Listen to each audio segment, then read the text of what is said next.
SNDP യോഗം general secretary Vellappally Natesan കഴിഞ്ഞ കുറച്ച് ദിവസങ്ങളായി നടത്തിക്കൊണ്ടിരിക്കുന്ന പരാമർശങ്ങളാണ് ഇപ്പോൾ ചർച്ച ചെയ്തുകൊണ്ടിരിക്കുന്നത്.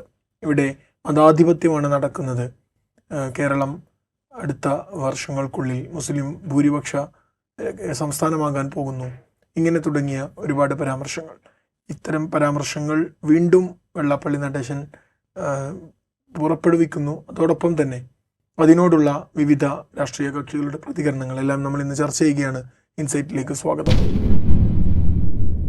വെള്ളാപ്പള്ളി നടേശൻ തൊട്ടടുത്ത ഒരു 2-3 മാസങ്ങൾക്ക് മുമ്പാണ് മലപ്പുറത്ത് വന്ന ഒരു പരാമർശം നടത്തിയതിൻ്റെ പേരിൽ വിവാദം ഉണ്ടാകുന്നത്. അതിന് കഴിഞ്ഞ ഉടനെ തന്നെ മുഖ്യമന്ത്രി അദ്ദേഹത്തിന് സ്വീകരണം നൽകുന്ന ഒരു വേദിയിൽ പോയി പ്രസംഗിച്ചത് വീണ്ടും ആവർത്തിക്കപ്പെടുകയാണ്. ഇതിങ്ങനെ ഇങ്ങനെ ആവർത്തിക്കാൻ വെള്ളാപ്പള്ളിക്ക് ധൈര്യം നൽകുന്ന ആ ഘടകം എന്തായിരിക്കും? ധൈര്യം നൽകുന്ന ഘടകം എന്ന് പറഞ്ഞാൽ ഇതിപ്പോൾ നമ്മൾ ഈ 2-3 മാസത്തെ കാര്യമാണ് പറയുന്നത്. വെള്ളാപ്പള്ളി നടേശൻ കുറേ വർഷങ്ങളായിട്ട് ഇതേ പണി തന്നെയാണ് എടുത്തുകൊണ്ടിരിക്കുന്നത്. എന്നിട്ട് അദ്ദേഹത്തിന് യാതൊരു പ്രയാസവും യാതൊരു ബുദ്ധിമുട്ടും അദ്ദേഹത്തിന് നേരിടേണ്ടി വരുന്നില്ല. അത് തന്നെയാണ് അദ്ദേഹത്തിൻ്റെ ധൈര്യവും. ഇപ്പോൾ അദ്ദേഹം SNDP യോഗം ജനറൽ സെക്രട്ടറിയായി ചുമതല ഏറ്റെടുത്തതിന് ശേഷം BJP നടത്തിയൊരു ഓപ്പറേഷൻ ഉണ്ട്. ഇന്നോ ഇന്നലെയോ അല്ല, 1991 മുതൽ 2004 വരെ BJP കേന്ദ്രത്തിൽ അധികാരത്തിലിരുന്ന ഘട്ടത്തിൽ LK അദ്വാനിയുടെ നേതൃത്വത്തിൽ, അന്ന് ഉപപ്രധാനമന്ത്രിയായിരുന്ന LK അദ്വാനി കേരളത്തിൽ വരികയും വെള്ളാപ്പള്ളി നടേശൻ്റെ കണിച്ചുകുളങ്ങരയിലെ ദേവസ്വം, അദ്ദേഹത്തിൻ്റെ നിയന്ത്രണത്തിലുള്ള ദേവസ്വം ബോർഡിൽ ആണോ അതോ ആ ക്ഷേത്രത്തിലാണോ അതോ അദ്ദേഹത്തിൻ്റെ എന്തെങ്കിലും ഒരു സ്വകാര്യ പരിപാടിയിലാണോ എന്ന് എനിക്കറിയില്ല, പങ്കെടുക്കുകയും ഒക്കെ ചെയ്തിരുന്നു. അന്നു മുതൽ തന്നെ ഈ വെള്ളാപ്പള്ളി നടേശനിലൂടെ ഈഴവ സമുദായത്തിലേക്ക് എത്താൻ കഴിയുമോ എന്നുള്ളൊരു പണി BJP നടത്തിക്കൊണ്ടിരിക്കുന്നത്.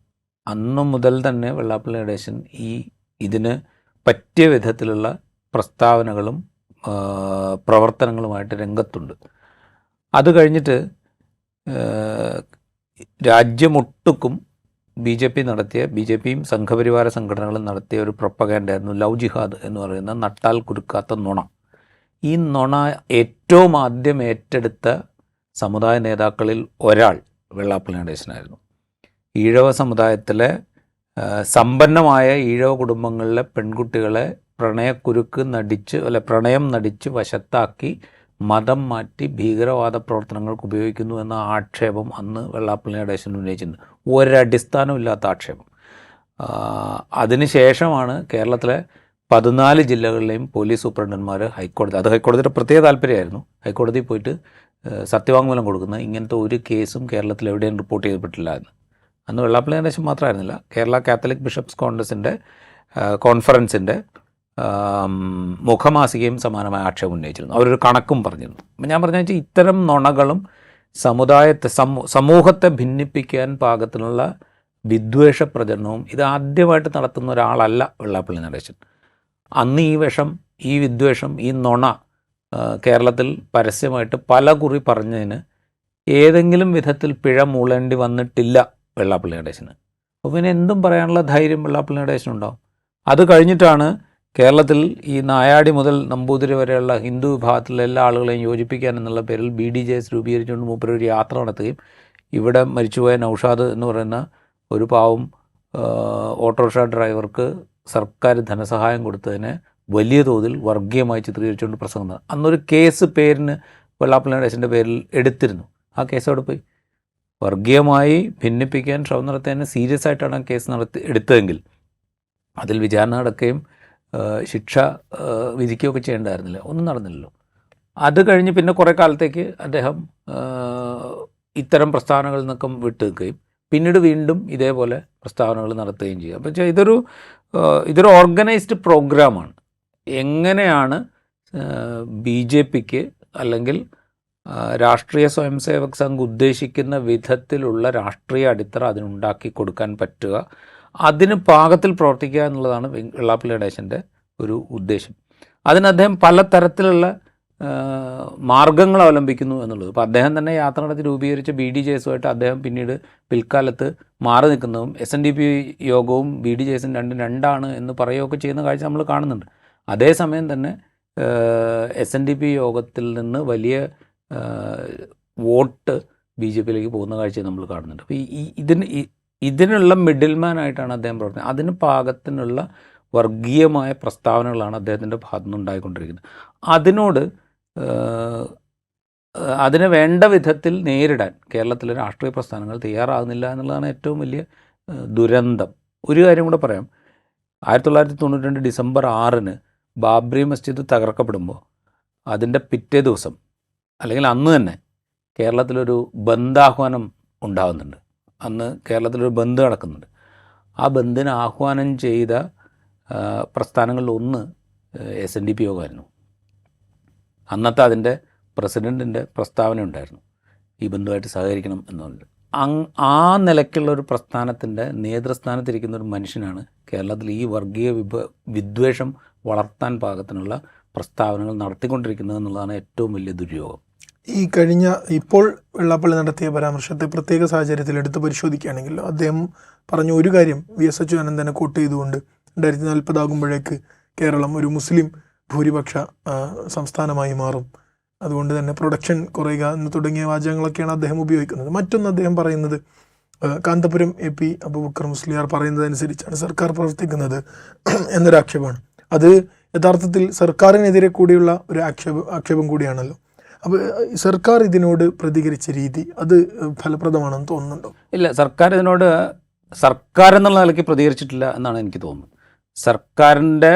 സർക്കാരിനെ നയിക്കുന്ന മുന്നണിക്ക് നേതൃത്വം നൽകുന്ന CPMൻ്റെ സംസ്ഥാന സെക്രട്ടേറിയറ്റ് വാലും തലയില്ലാത്ത വിധത്തിലൊരു പ്രസ്താവന പുറപ്പെടുവിച്ചിട്ടുണ്ട് എന്നുള്ള ഒരു വെച്ചാൽ, അതായത് പൊതുവിൽ പറയുന്ന വിധത്തിൽ മതനിരപേക്ഷതയ്ക്ക് മുറിവേൽപ്പിക്കുന്ന വിധത്തിലുള്ള പ്രവർത്തനം ആരിൽ നിന്നും ഉണ്ടാകരുത്, അങ്ങനെ ആരിൽ നിന്നെങ്കിലും ഉണ്ടായാൽ അത് ദൗർഭാഗ്യകരമാണ്, അത്തരം പ്രസ്താവനകളെ CPM പിന്തുണയ്ക്കില്ല, അല്ലെങ്കിൽ കേരളം തള്ളിക്കളയും എന്നൊക്കെ പറഞ്ഞ വിധത്തിലുള്ള പതിവ് പ്രസ്താവന എന്നുള്ളതല്ലാതെ വെള്ളാപ്പള്ളി നടേശൻ ഈ പറഞ്ഞത് വസ്തുതാവിരുദ്ധമാണ്, അല്ലെങ്കിൽ അയാൾ പറഞ്ഞത് വർഗീയതയാണ്, വർഗീയമായി വിഷം വിതയ്ക്കാനുള്ള പണിയല്ല വെള്ളാപ്പള്ളി നടേശൻ എടുക്കേണ്ടത്, അതിന് പാകത്തിനുള്ളൊരു സംഘടനയുടെ തലപ്പത്തല്ല അയാൾ ഇരിക്കുന്നത് എന്ന് പറയാനുള്ള ധൈര്യം CPM കാണിച്ചിട്ടില്ല. അതൊന്നാമത്തെ കാര്യം. ഇപ്പം നേരത്തെ പറഞ്ഞപ്പോൾ എന്താ പറയുക, കേരളം ഒരു മുസ്ലിം ഭൂരിപക്ഷ പ്രദേശമാകാൻ പോകുന്നു, ഈ ഒരു തെറ്റിദ്ധാരണാജനകമായ പ്രസ്താവന പല കാലഘട്ടങ്ങളിലായിട്ട് പലരും പറഞ്ഞിട്ടുണ്ട്. അതിൽ ഏറ്റവും പ്രധാനപ്പെട്ട ഒരാൾ VS അച്യുതാനന്ദൻ തന്നെയാണ്. വേറൊരു ചോദ്യവുമായി റിലേറ്റ് ചെയ്ത മറുപടിയിലാണെങ്കിൽ കൂടിയും അദ്ദേഹം ഇത് ധ്വനിപ്പിക്കുന്ന വിധത്തിൽ സംസാരിച്ചിട്ടുണ്ട്. ആ ബൈറ്റ് അവിടെയുണ്ട്. അത് കോട്ട് ചെയ്തിട്ടാണ് ഇപ്പോൾ വെള്ളാപ്പള്ളിയാണ്. ഇത് വസ്തുതയുമായിട്ട് യാതൊരു ബന്ധവുമില്ലാത്തൊരു സംഗതി. നമ്മൾ 2011 സെൻസസ് ഡാറ്റ നമ്മുടെ മുമ്പിലുണ്ട്. നമ്മൾ വേറെ എവിടെയും പോകണ്ടല്ലോ, നമ്മുടെ കയ്യിൽ ഒഫീഷ്യൽ ഡാറ്റ തന്നെയുണ്ട്. ഒഫീഷ്യൽ ഡാറ്റ എന്ന് പറഞ്ഞു കഴിഞ്ഞാൽ കേന്ദ്ര സർക്കാരിൻ്റെ ഔദ്യോഗിക കണക്കുകൾ തന്നെ നമ്മുടെ മുമ്പിലുണ്ട്. 54.27% മറ്റുമാണ് ഹിന്ദു എന്ന ജനറൽ കാറ്റഗറിയിൽ. എല്ലാവരും ഹിന്ദുക്കളാണോ എന്ന് ചോദിച്ചാൽ അവർ തന്നെ അഭിപ്രായ വ്യത്യാസമുണ്ട്. പക്ഷേ എങ്കിലും ഹിന്ദു എന്ന ജനറൽ കാറ്റഗറിയിൽപ്പെടുന്ന ആളുകളുടെ പോപ്പുലേഷൻ എന്ന് പറഞ്ഞാൽ 54%. മുസ്ലിം എന്ന് പറയുന്ന കാറ്റഗറിയിൽപ്പെടുന്ന ആളുകളുടെ എണ്ണം ഏതാണ്ട് പകുതിയേ വരുള്ളൂ, 26% വരുള്ളൂ. എങ്ങനെ നോക്കിയാലും ഇത് മുസ്ലിം ഭൂരിപക്ഷ പ്രദേശമാകാൻ പോകുന്നു എന്നുള്ളൊരു നറേറ്റീവിന് യാതൊരു അടിസ്ഥാനമില്ല. പിന്നെ ഈ എന്താ പറയുക, ജനന നിരക്കുമായി ബന്ധപ്പെട്ട ഔദ്യോഗികമായ കണക്കുകൾ വരുന്നുണ്ട്, എല്ലാ കൊല്ലവും വരുന്നുണ്ട്. അതും കേന്ദ്ര സർക്കാരിൻ്റെയാണ്. ഇപ്പോൾ കഴിഞ്ഞ 10-12 കൊല്ലമായിട്ട് അത് BJP ഭരിക്കുന്ന കേന്ദ്ര സർക്കാർ പുറപ്പെടുവിക്കുന്ന കണക്കാണ്. അപ്പോൾ അതുകൊണ്ട് ഇനിയിപ്പോൾ ഈ സംഘപരിവാർ ചിന്താഗതിയുള്ള ആളുകൾക്ക് എന്തെങ്കിലും സംശയം തോന്നേണ്ട കാര്യമില്ല. ആ ജനന നിരക്കിൽ ഏറ്റവും പിന്നാക്കം നിൽക്കുന്നത്, അതായത് 1.8 മറ്റോ ആണ് കേരളത്തിൻ്റെ ഫെർട്ടിലിറ്റി റേറ്റ് എന്ന് പറയുന്നത്. അത് ഒരു ഫാമിലിയിൽ പരമാവധി 2 കുഞ്ഞുങ്ങൾ എന്നുള്ളതാണ് ഒരു ജനറൽ. ഞാൻ വെച്ചാൽ എല്ലാ കുടുംബത്തിലും 2 കുഞ്ഞുങ്ങളെ ഉള്ളൂ എന്നുള്ള അർത്ഥത്തിലല്ല പറയുന്നത്. ശരാശരി എടുത്തു കഴിഞ്ഞാൽ അത്രേ ഉള്ളൂ കേരളത്തിൻ്റെ ജനനനിരക്ക്. കേരളത്തിൻ്റെ ജനനനിരക്ക് അലാമിംഗ് ആയിട്ട് കുറഞ്ഞു വരുന്നു എന്നുള്ളതാണ് പ്രശ്നം. അതിനനുസരിച്ച് കേരളത്തിൽ വൃദ്ധരുടെ എണ്ണം കൂടിക്കൊണ്ടിരിക്കുന്നത്. ഇതൊരു വലിയ സീരിയസ് ഇഷ്യൂ ആയിട്ട് ഇവിടെ നിൽക്കുക. അത് നമ്മൾ എല്ലാ കൊല്ലവും ഈ 1-ാം ക്ലാസ്സിൽ കുഞ്ഞുങ്ങളെ ചേർക്കുന്നതിൻ്റെ കണക്കെടുത്താൽ തന്നെ നമുക്ക് മനസ്സിലാവും. ഒരു 5 കൊല്ലം മുമ്പ് ഏതാണ്ട് 5 ലക്ഷം പേര് ഒരു വർഷം 1-ാം ക്ലാസ്സിൽ ചേർന്നിരുന്നുവെങ്കിൽ ഇപ്പോൾ അത് ഏതാണ്ട് 3 ലക്ഷത്തിനും 4 ലക്ഷത്തിനും ഇടയിൽ മാത്രമാണ്. ഒരു 1.5 ലക്ഷം കുഞ്ഞുങ്ങളുടെ എങ്കിലും കുറവ് ഈ ഒരു 5 വർഷത്തിനിടെ കേരളത്തിലുണ്ടായിട്ടുണ്ട്. അപ്പോൾ അത്രയും എണ്ണം കുറഞ്ഞു വരികയാണ് കേരളത്തിൽ. ഇത് നമ്മുടെ മുമ്പിൽ ഒരു ഫാക്റ്റായിട്ട് അവിടെ അത് ഏതെങ്കിലും ഒരു വിഭാഗത്തിൻ്റെ അല്ല, എല്ലാ വിഭാഗങ്ങളിലും അതുപോലെ കുറഞ്ഞു വരികയാണ്.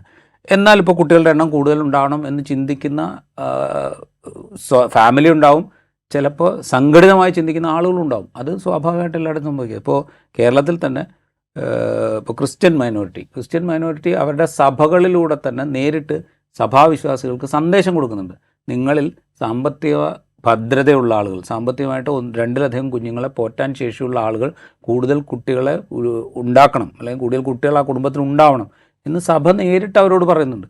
മാത്രമല്ല കൂടുതൽ കുട്ടികൾ ഉണ്ടാകുന്നവർക്ക് സഭ നേരിട്ട് സഹായങ്ങൾ നൽകാം, സഭയുടെ നിയന്ത്രണത്തിലുള്ള സ്കൂളുകളിൽ പ്രവേശനം, അതിൽ ഫീസ് ഇളവ്, അങ്ങനെയുള്ള പല വാഗ്ദാനങ്ങൾ അവർ കൊടുക്കുന്നുണ്ട്. അവരുടെ കുട്ടികളുടെ എണ്ണം കൂട്ടാൻ വേണ്ടിയിട്ടാണ്. അങ്ങനെ ചിന്തിക്കുന്ന ആളുകളുണ്ടാവും. അതിലിപ്പോൾ എന്താ തെറ്റ്? സന്താന നിയന്ത്രണം, അവർക്ക് ഏതെങ്കിലും ഒരു കുടുംബത്തിന് കൂടുതൽ കുട്ടികളെ പോറ്റാൻ കഴിവുണ്ടെങ്കിൽ അവർ കൂടുതൽ കുട്ടികൾ ഉണ്ടാക്കുന്നതിൽ എന്താ തെറ്റ്? പ്രത്യേകിച്ച് കേരളത്തിൽ കുട്ടികളുടെ എണ്ണം കുറഞ്ഞു വരുന്നു, പ്രായമായ ആളുകളുടെ എണ്ണം കൂടി വരുന്നു. 2030 ആകുമ്പോഴത്തേക്കും കേരളത്തിലെ ടോട്ടൽ പോപ്പുലേഷൻ്റെ ഏതാണ്ട് 30% സീനിയർ സിറ്റിസൺസ് ആവും എന്നൊക്കെയുള്ള കണക്കാണ് വരുന്നത്. ആ കണക്ക് നമ്മുടെ മുമ്പിൽ നിൽക്കുകയാണ്. നമ്മൾ ഈ വെള്ളാപ്പള്ളി നടേശനെ പോലെ ഒരു വിവരദോഷി പറയുന്ന കണക്കിനെ കുറിച്ച് നമ്മൾ സംസാരിക്കേണ്ടി വരുന്നത് എന്നുള്ളതാണ് സംഗതി. അത് സംസാരിക്കേണ്ടി വരുന്നത് എന്താണെന്ന് വെച്ച് കഴിഞ്ഞാൽ, അത് വിശ്വസിക്കാൻ പോലും വാട്സപ്പ് സർവകലാശാലയിൽ വിശ്വസിക്കുന്ന ആളുകളുടെ എണ്ണം, അത് വിശ്വസിക്കാൻ പാകത്തിലുള്ള ആളുകളുടെ എണ്ണം ഇവിടെ കൂടിക്കൊണ്ടിരിക്കുക. അത്രയും പേര് വാട്സപ്പ് സർവകലാശാലയിൽ ഇപ്പോൾ വിശ്വസിച്ചുകൊണ്ടിരിക്കുന്നുണ്ട്. അതുകൊണ്ടാണ് നമുക്കിത് സംസാരിക്കേണ്ടത്. അപ്പോൾ ഈ കണക്ക് തന്നെ യാതൊരു അടിസ്ഥാനമില്ലാത്തതാണ്. പിന്നെ ഉള്ളത്, ഇപ്പോൾ കാന്തപുരം പറയുന്നതനുസരിച്ചാണ് മുഖ്യമന്ത്രി പ്രവർത്തിക്കുന്നതെന്നും മറ്റ് മുസ്ലിം മതനേതാക്കളുടെ ഇംഗിതത്തിനനുസരിച്ചിട്ടാണ് സർക്കാർ പ്രവർത്തിക്കുന്നത് എന്നുള്ള ആക്ഷേപമാണ്. അതിന് സർക്കാർ തന്നെയാണ് മറുപടി കൊടുക്കേണ്ടത്. ഇനിയിപ്പോൾ വേറൊരു തലയ്ക്ക് അങ്ങനെയാണ് എന്ന് തന്നെ ധരിക്കാം. അങ്ങനെ ആണെങ്കിൽ പോലും അത് നല്ലതാണ് എന്ന് വെള്ളാപ്പള്ളി നടേശൻ ചിന്തിക്കേണ്ട ഒരു കാലമാണ്. കാരണം അങ്ങനെ ഒരു ഭരണം ഉണ്ടായിട്ട് കൂടി വെള്ളാപ്പള്ളി നടേശന് ഈ എന്താ പറയുക, വിദ്വേഷ പ്രചരണം ഒരു തടസ്സവും കൂടാതെ നടത്താൻ കേരളത്തിൽ സാധിക്കുന്നുണ്ട് എങ്കിൽ അത്രയും സഹിഷ്ണുതയോടുകൂടിയുള്ളൊരു മതനേതൃത്വമാണ് ഈ ഭരണം നിയന്ത്രിക്കുന്നതെന്ന് നമ്മൾ പറയേണ്ടി വരും, അല്ലേ? ഈ മതനേതൃത്വമാണ് ഈ ഭരണം നിയന്ത്രിക്കുന്നതെന്ന് പറഞ്ഞു. എന്നിട്ടും വെള്ളാപ്പള്ളി നടേശന് ഇത്രയും കാലമായിട്ട് അദ്ദേഹത്തിന് ഈ വിദ്വേഷ പ്രചരണം ഒരു തടസ്സവും കൂടാതെ നടത്താൻ പറ്റുന്നത്. ഏതെങ്കിലും കേസിൽ അദ്ദേഹം ശിക്ഷിക്കപ്പെടുന്നില്ല, ഏതെങ്കിലും ഒരു കേസിൽ അദ്ദേഹത്തെ അറസ്റ്റ് ചെയ്യുന്നില്ല, ഏതെങ്കിലും ഒരു കേസിൽ അദ്ദേഹത്തെ ജയിലിലടയ്ക്കുന്നില്ല, ഒന്നും സംഭവിക്കുന്നില്ല. അദ്ദേഹത്തിന് ഈ വിദ്വേഷ പ്രചരണം ഒരു പ്രയാസമില്ലാതെ നടത്താൻ കഴിയുന്നുണ്ട് എങ്കിൽ അത്രയും വിശാലമായി ചിന്തിക്കുന്ന ഒരു മതനേതൃത്വമാണ് ഈ ഭരണത്തെ നിയന്ത്രിക്കുന്നതെന്ന് പറയേണ്ടി വരും. അതിനെ അദ്ദേഹം അഭിനന്ദിക്കുകയാണ് വേണ്ടതെന്നാണ് എൻ്റെ അഭിപ്രായം. പിന്നെ സർക്കാർ ഇതിന് മറുപടി കൊടുക്കണം. കാരണം ചില കാര്യങ്ങളിൽ ഈ മുസ്ലിം മത നേതൃത്വം ചില ഡിമാൻഡുകൾ മുന്നോട്ട് വയ്ക്കുകയും സർക്കാർ ചിലത് അംഗീകരിക്കുകയും ചെയ്തിട്ടുണ്ട്. അതിൻ്റെ കാരണം എന്താണ് എന്ന് പറയേണ്ടത് സർക്കാരാണ്. സർക്കാർ എന്തുകൊണ്ട് ആ തീരുമാനം എടുത്തു, പിന്നീട് ആ തീരുമാനത്തിൽ നിന്ന് എന്തുകൊണ്ട് പിന്നോക്കം പോയി, അതിൽ വേറെ കൺഫ്യൂഷനൊന്നും ഉണ്ടാവേണ്ട കാര്യമില്ല. ഇപ്പോൾ ഒരു ഉദാഹരണം പറഞ്ഞ്, ജനറൽ ന്യൂട്രൽ യൂണിഫോമാണ് ഏറ്റവും പ്രധാനപ്പെട്ട ഒരു വിമർശനമായിട്ട് വരുന്നത്.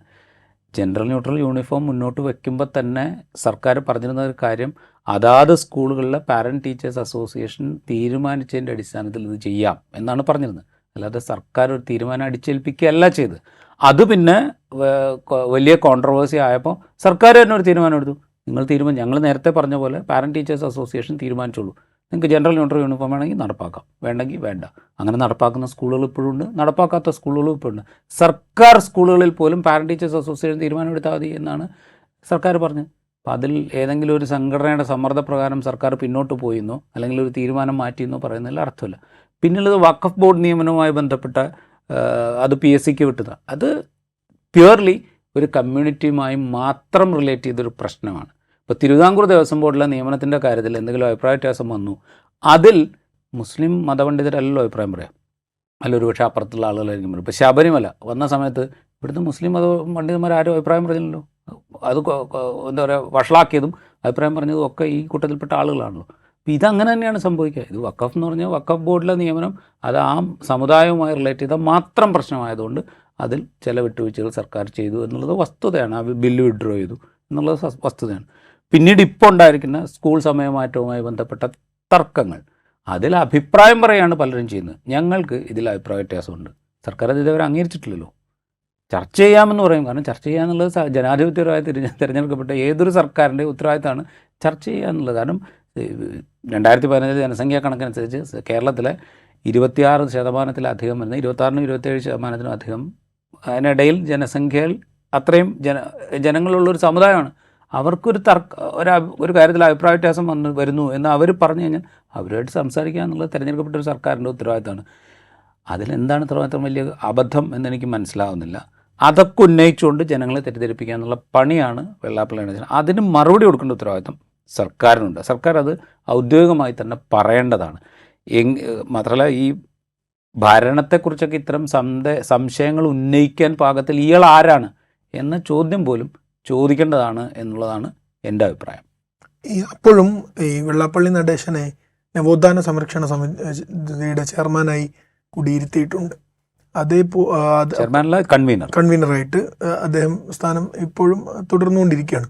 ഒരു കാലത്ത് പിണറായി വിജയൻ തന്നെ വെള്ളാപ്പള്ളി നടേശനെ അദ്ദേഹം കേരളത്തിൻ്റെ തൊഗാഡിയയാണ് എന്ന രൂപത്തിലൊക്കെ അധിക്ഷേപിച്ചിരുന്നു. പക്ഷേ ഇപ്പോൾ CPM പുറത്തിറക്കിയ പ്രസ്താവനയിൽ നേരത്തെ നമ്മൾ സൂചിപ്പിച്ചതുപോലെ പേര് പോലും പരാമർശിക്കാതിരിക്കുകയും ചെയ്യുന്നു. അങ്ങനെയുള്ള ഒരു നയം എന്തുകൊണ്ടാണ് വന്നിട്ടുണ്ടാവുക? അതുപോലെ തന്നെ വെള്ളാപ്പള്ളി നടേശൻ ഇപ്പോൾ വഹിച്ചിരിക്കുന്ന ഒരു സ്ഥാനം SNDPയുടെ നേതൃസ്ഥാനം ഗുരുവിൻ്റെ, അതല്ലെങ്കിൽ ആ സീറ്റിലിരുന്ന കുമാരനാശാൻ അടക്കമുള്ള കേരളത്തിൻ്റെ നവോത്ഥാന നായകരുടെ ആ ഒരു കസേരയിൽ അദ്ദേഹം ഇരിക്കാൻ എത്രത്തോളം യോഗ്യനാണ് എന്നതുകൂടിയാണ്. അത് അദ്ദേഹം തിരഞ്ഞെടുക്കപ്പെട്ട കാലത്ത് തന്നെ SNDP യോഗത്തിൻ്റെ ചരിത്രമൊക്കെ നന്നായി അറിയാവുന്ന ശ്രീനാരായണ ഗുരുവിനെയൊക്കെ നന്നായി മനസ്സിലാക്കിയ മനുഷ്യന്മാർ അന്നേ പറഞ്ഞിട്ടുണ്ട് ഈ സ്ഥാനത്തിരിക്കാൻ യോഗ്യനായ ആളല്ല അദ്ദേഹം എന്ന്. അദ്ദേഹം അവിടെ എത്തിയത് എങ്ങനെയാണ് എന്ന് എല്ലാവർക്കും അറിയാം. പണം, മറ്റ് സ്വാധീനങ്ങൾ, അന്ന് ആവശ്യത്തിലധികം ചെലവഴിക്കാൻ പാകത്തിനുള്ള ധനസമ്പത്തുണ്ടായിരുന്നു വെള്ളാപ്പള്ളി നടേശന്. അതിന്നും ഉണ്ട്. അതുപയോഗിച്ചുകൊണ്ടാണ് അദ്ദേഹം SNDP യോഗം പിടിച്ചെടുക്കുന്നതും അതിൻ്റെ നേതൃസ്ഥാനത്ത് ഇപ്പോഴും ചോദ്യം ചെയ്യാൻ ആളില്ലാത്ത വിധത്തിൽ തുടരുകയും ചെയ്യുന്നത് ഇപ്പോഴും. അദ്ദേഹത്തെ സാമ്പത്തിക ശേഷി കൊണ്ട് വെല്ലുവിളിക്കാൻ പാകത്തിലുള്ള ആളുകൾ പോലും എതിരായി മത്സരിച്ചിട്ട് പോലും, അല്ലെങ്കിൽ എതിർക്കാൻ കൂടെ നിന്നിട്ട് പോലും അദ്ദേഹത്തെ അവിടെ നിന്ന് മാറ്റാൻ സാധിച്ചില്ല. അപ്പോൾ അതിൻ്റെ ഒരു അടിസ്ഥാനം അത് മാത്രമാണ്. അതിൽ വേറെ മറ്റ് കാരണങ്ങളൊന്നും അതിനകത്തില്ല. പിന്നെ SNDP യോഗം നവോത്ഥാന സമിതിയുടെ കൺവീനർ സ്ഥാനത്ത് അദ്ദേഹം തുടരുന്നത്. നവോത്ഥാന സമിതി ഉണ്ടാക്കുന്നത് ഞാൻ നേരത്തെ സൂചിപ്പിച്ച ശബരിമലയിലെ പ്രായഭേദമില്ലാതെ സ്ത്രീകൾക്ക് പ്രവേശിക്കാൻ അനുമതി കൊടുത്തുകൊണ്ടുള്ള സുപ്രീം കോടതി വിധിയെ തുടർന്നുണ്ടായ ഒരു പശ്ചാത്തലത്തിലാണ് നവോത്ഥാന സംരക്ഷണ സമിതി ഇവിടെ രൂപീകരിക്കുന്നത്. അന്ന് വെള്ളാപ്പള്ളി നടേശൻ ഈ ശബരിമലയിലെ പ്രായഭേദമില്ലാതെ സ്ത്രീകൾ പ്രവേശിക്കുന്നതിനെ എതിർക്കാതിരുന്ന ഒരാളാണ്. പൂർണ്ണമായി അനുകൂലിച്ചു എന്ന് പറയാൻ പറ്റില്ല, എതിർക്കാതിരുന്ന ഒരാളാണ്. അദ്ദേഹം എതിർക്കാതിരുന്നതിൻ്റെ കാരണം എന്ന് പറഞ്ഞാൽ അപ്പുറത്ത് NSS അതിനെ എതിർത്തിരുന്നു എന്നുള്ളതുകൊണ്ട് മാത്രമാണ്. NSS അതികഠിനമായിട്ട് എതിർക്കുകയും അതിനെതിരായ തീർത്തും സാമൂഹ്യ വിരുദ്ധമായൊരു പ്രക്ഷോഭത്തിന് നേതൃത്വം നൽകാനോ അല്ലെങ്കിൽ അതിനെ പരോക്ഷമായി പിന്തുണയ്ക്കാനോ NSSൻ്റെ ജനറൽ സെക്രട്ടറി അവിടെ ഉണ്ടായിരുന്നുകൊണ്ടാണ് ഇപ്പുറത്ത് വെള്ളാപ്പള്ളി നടേശൻ നേരിട്ട് എതിർക്കാതെ ഒരു ന്യൂട്രൽ പൊസിഷൻ എടുക്കുകയും നവോത്ഥാന സമിതിയുടെ സംരക്ഷണ സമിതിയുടെ കൺവീനറായിട്ട് ഇരിക്കുകയൊക്കെ ചെയ്തത്. അതിൻ്റെ ഒരു കാലം കഴിഞ്ഞു. ആ സമിതിക്ക് തന്നെ ഇപ്പോൾ യാതൊരു റെലവൻസും ഇല്ല. നവോത്ഥാന സംരക്ഷണ സമിതി എന്നൊക്കെ പറഞ്ഞു കഴിഞ്ഞാൽ ഒരു റെലവൻസും ഇല്ലാത്ത അവസ്ഥയില്ല. കാരണം അത്രയധികം പഴയ അന്ധവിശ്വാസങ്ങളും അനാചാരങ്ങളും ഒക്കെ വലിയ തോതിൽ വീണ്ടും വീണ്ടും വളർന്നു വരുന്നൊരു കാലഘട്ടത്തിലാണ് നമ്മൾ ജീവിച്ചുകൊണ്ടിരിക്കുന്നത്. അതിനെ ഒന്നും ചെറുക്കാനോ നേരിടാനോ ഒന്നും നമുക്കൊന്നും ചെയ്യാൻ പറ്റുന്നില്ല. അല്ലെങ്കിൽ സൊസൈറ്റി എന്നുള്ളത്, അല്ലെങ്കിൽ നമ്മളൊന്നും ചെയ്യുന്നില്ല, സർക്കാരൊന്നും ചെയ്യുന്നില്ല. പിന്നെ ഈ നവോത്ഥാന സംരക്ഷണ സമിതിക്ക് യാതൊരു റെലവൻസും ഇല്ല. അപ്പോൾ അതിൻ്റെ ഒരു കൺവീനർ പദവി എന്നുള്ളത് ഒരു ഓർണമെൻ്റൽ സംഗതി മാത്രമാണ്. ഓർണമെൻ്റൽ ആണെങ്കിൽ പോലും ഇതുപോലൊരാളെ സമൂഹത്തിൽ ഭിന്നിപ്പുണ്ടാക്കാൻ പാകത്തിൽ എന്ത് നുണയും പറയാൻ മടിയില്ലാത്ത, എന്ത് വിദ്വേഷവും പറയാൻ മടിയില്ലാത്ത ഒരാളെ അവിടെ ഇരുത്തേണ്ടതുണ്ടോ എന്ന് ചിന്തിക്കേണ്ട ഉത്തരവാദിത്തം മുഖ്യമന്ത്രിക്കുണ്ട്, സർക്കാരിനുണ്ട്. അത് സർക്കാർ ആലോചിക്കേണ്ട കാര്യം തന്നെയാണ്. പിന്നെയുള്ളത്, എന്തുകൊണ്ട് രാഷ്ട്രീയ പ്രസ്ഥാനം, പ്രത്യേകിച്ച് CPM പോലൊരു പ്രസ്ഥാനം ഇതിനെ വെള്ളാപ്പള്ളി നടേശനെ പേരെടുത്ത് വിമർശിക്കുന്നില്ല? അതൊരു തെറ്റിദ്ധാരണയുടെ പുറത്താണ് എന്നാണ് എനിക്ക് തോന്നുന്നത്. മുൻപില്ലാത്ത ഒരു തെറ്റിദ്ധാരണയാണ് അത് ഇപ്പോൾ CPMനുള്ളത്. വെള്ളാപ്പള്ളി നടേശനെ പറഞ്ഞു കഴിഞ്ഞാൽ ഈഴവ സമുദായത്തിൻ്റെ വോട്ട് പോകും എന്നുള്ള തെറ്റിദ്ധാരണ ഇപ്പോൾ CPMനെ പോലൊരു സംഘടന പിടികൂടിയിട്ടുണ്ട് എന്ന് തോന്നുന്നു. ഒരു കാരണവശാലും CPM ഭയക്കേണ്ടതില്ലാത്തൊരു കാര്യമാണിത്. കാരണം വെള്ളാപ്പള്ളി നടേശൻ പറയുന്നിടത്ത് വോട്ട് കുത്തുന്നൊരു സമുദായമല്ല SNDP യോഗം. BDJS ഉണ്ടാക്കിക്കൊണ്ട് ഈഴവ സമുദായത്തിലെ ഒരു വിഭാഗത്തിൻ്റെ വോട്ട് BDJSനെ BJPയുടെ ഘടകകക്ഷിയാക്കി നിർത്തിക്കൊണ്ട് ആ സമുദായത്തിലെ ഒരു വിഭാഗത്തിൻ്റെ വോട്ടിനെ സ്വാധീനിച്ച് കൊടുക്കാൻ സാധിച്ചിട്ടുണ്ട് എന്നുള്ളതൊരു വസ്തുതയാണ്. അത് അങ്ങനെ ആയിരിക്കെ തന്നെ വെള്ളാപ്പള്ളി നടേശൻ പറയുന്നത് കേട്ട് വോട്ട് ചെയ്യുന്ന ആളുകളല്ല ഈഴവ സമുദായം. അതിന് ഉദാഹരണം നമ്മൾ ആലപ്പുഴ ലോക്സഭാ മണ്ഡലത്തിൻ്റെ ചരിത്രം എടുത്താൽ മാത്രം മതി. വെള്ളാപ്പള്ളി നടേശൻ ആരെയൊക്കെ തോൽപ്പിക്കണം എന്ന് പറഞ്ഞിട്ടുണ്ടോ അവരൊക്കെ അവിടെ നിന്ന് വലിയ ഭൂരിപക്ഷത്തിൽ ജയിച്ചതാണ് ചരിത്രം. അപ്പോൾ VM സുധീരൻ ഒരു ഉദാഹരണമാണ്. VM സുധീരൻ അവിടെ മത്സരിക്കുമ്പോഴൊക്കെ വെള്ളാപ്പള്ളി നടേശൻ പറയും VM സുധീരനെ ഇവിടെ തോൽപ്പിക്കും എന്ന് പറയും.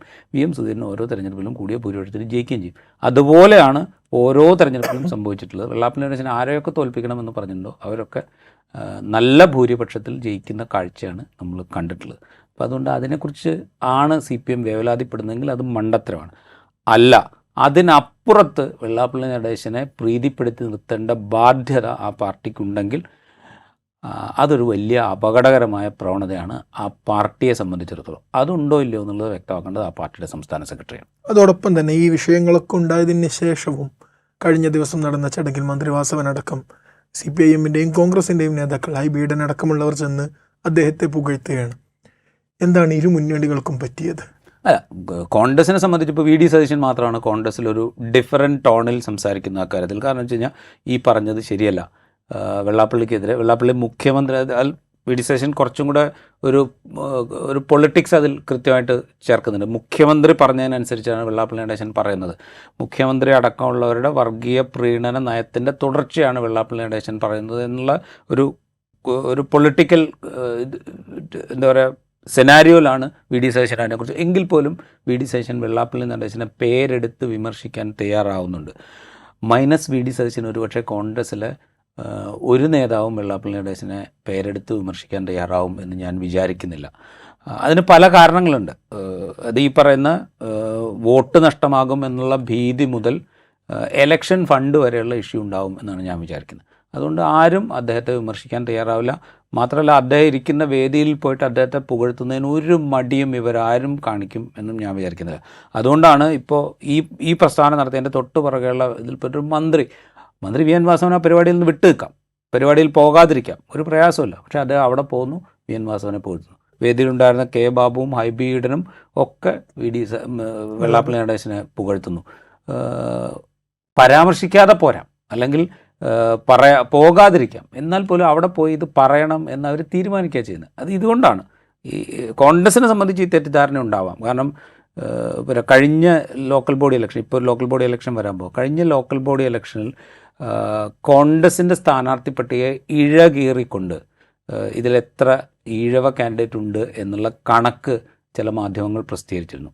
ഇത് ലോക്കൽ ബോഡി ഇലക്ഷനിൽ കോൺഗ്രസിനെ ഭയങ്കരമായിട്ട് ഹിറ്റ് ചെയ്തിരുന്നു. അത് സത്യമാണ്. കാരണം ലോക്കൽ ബോഡിയിൽ അത് ഹിറ്റ് ചെയ്യും. സമുദായ പ്രാതിനിധ്യം എന്നുള്ളത് ലോക്കൽ ബോഡി ഹിറ്റ് ചെയ്യും. ലോക്കൽ ബോഡിയിൽ നല്ലോണം ഹിറ്റ് ചെയ്തിരുന്നു. അപ്പോൾ ഈ ഭയം ഒരുപക്ഷെ കോൺഗ്രസിന് ഉണ്ടാകാം. അതുകൊണ്ടായിരിക്കാം കോൺഗ്രസിൻ്റെ നേതാക്കൾ ഇത് പറയാതിരിക്കുന്നത്. പിന്നെ ഓഫ് കോഴ്സ് ഞാൻ ഈ പറഞ്ഞ പോലെ ഇലക്ഷൻ ഫണ്ടുമായി റിലേറ്റ് ചെയ്ത ഭയവും അവരെ ബാധിച്ചിട്ടുണ്ടാകും. അതുകൊണ്ടായിരിക്കും ചിലപ്പോൾ അവർ മിണ്ടാണ്ടിരിക്കുക, അല്ലെങ്കിൽ ഈ പുകഴ്ത്താൻ തയ്യാറാവുന്നത്. പക്ഷേ ഇതിൽ നിന്നൊക്കെ ഒരു വിട്ടു നിൽക്കേണ്ടതാണ്.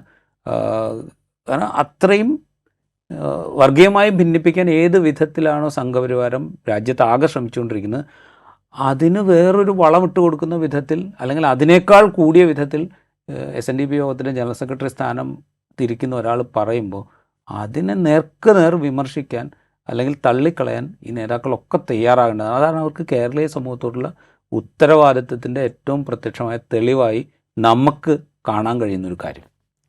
റൈറ്റ്. വെള്ളാപ്പള്ളി നടേശൻ ഇപ്പോൾ നടത്തിക്കൊണ്ടിരിക്കുന്ന പ്രസ്താവനകൾ, അദ്ദേഹം കാലങ്ങളായി നടത്തിപ്പോരുന്നതും എല്ലാം വർഗീയത നിറഞ്ഞ ഇത്തരം പരാമർശങ്ങൾ സമൂഹത്തിൽ ഭിന്നിപ്പ് വർദ്ധിപ്പിക്കുകയാണ് ചെയ്യുക. ഇങ്ങനെ ഭിന്നിപ്പുണ്ടാക്കുന്ന പരാമർശങ്ങൾ നടത്തുമ്പോഴും അദ്ദേഹത്തെ ഒന്ന് പേരെടുത്ത് വിമർശിക്കാൻ പോലും ധൈര്യം കാണിക്കാത്ത മുന്നണികളും പാർട്ടികളും, അത് നമ്മുടെ ജനാധിപത്യത്തിന് അപകടകരമാണ്. ഇത്തരത്തിലുള്ള പരാമർശങ്ങൾ നടത്തുന്നവരെ, അവരുടെ ഈ പരാമർശങ്ങളെയും അവരുടെ ഇങ്ങനെയുള്ള ഉദ്യമങ്ങളെയും അത് ആഴത്തിൽ നേർക്കുനേർ ചോദ്യം ചെയ്യാൻ നമ്മുടെ പാർട്ടികൾ, മുന്നണികൾ, എല്ലാവരും, നേതാക്കൾ തയ്യാറാകണം. അതാണ് ജനാധിപത്യത്തെ സംരക്ഷിക്കുക, നമ്മുടെ നാടിൻ്റെ സ്വസ്ഥതയെ സംരക്ഷിക്കുക. ഇൻസൈറ്റ് ഇവിടെ പൂർണ്ണമാകുന്നു. മറ്റൊരു എപ്പിസോഡുമായി വീണ്ടും കാണാം.